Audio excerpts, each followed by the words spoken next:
Hi everyone, welcome to week 5. So by now you should have turned in your paper 3 and I will be working on grading it this week, maybe next week a little bit.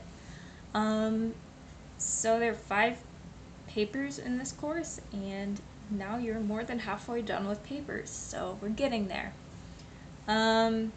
This week you have a week off from papers because you should be finishing up or doing your informational interviews, which are going to be due on Monday.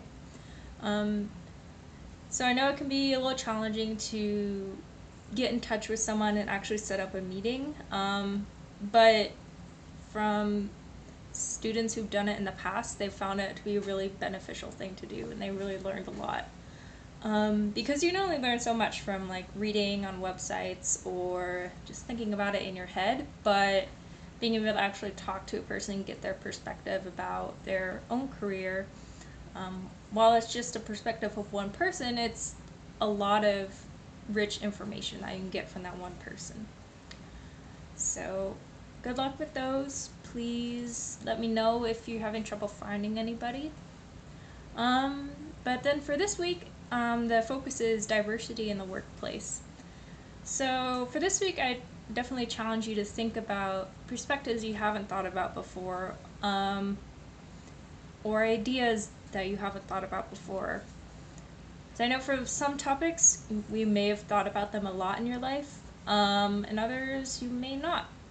So for example, for me as a woman, I thought about gender a lot and thought about sexism a lot and how it affects my life just throughout my life.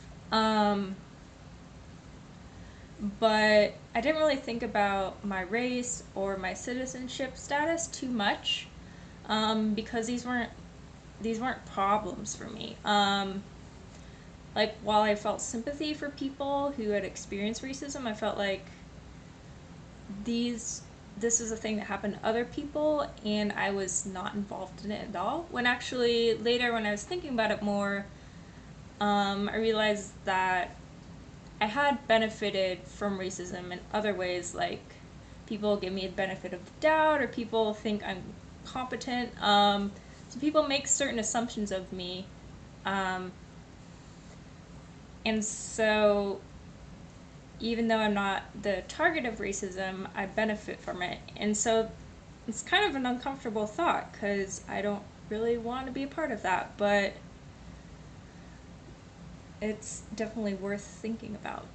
So I guess I'm saying that as an example because something that I felt like wasn't my problem actually I realized was influencing my life. And also just I live in this society with a bunch of other people, so I think it's really important to think about or like listen to your classmates' perspectives, listen to or understand, read the articles, especially if maybe there's a topic you don't know too much about that can really help you grow as a person. And also help you understand people's experiences in the workplace. So that's really all I have for this week. So please do the readings, work on your interviews, and I'll be getting back to you with feedback about your papers. Bye.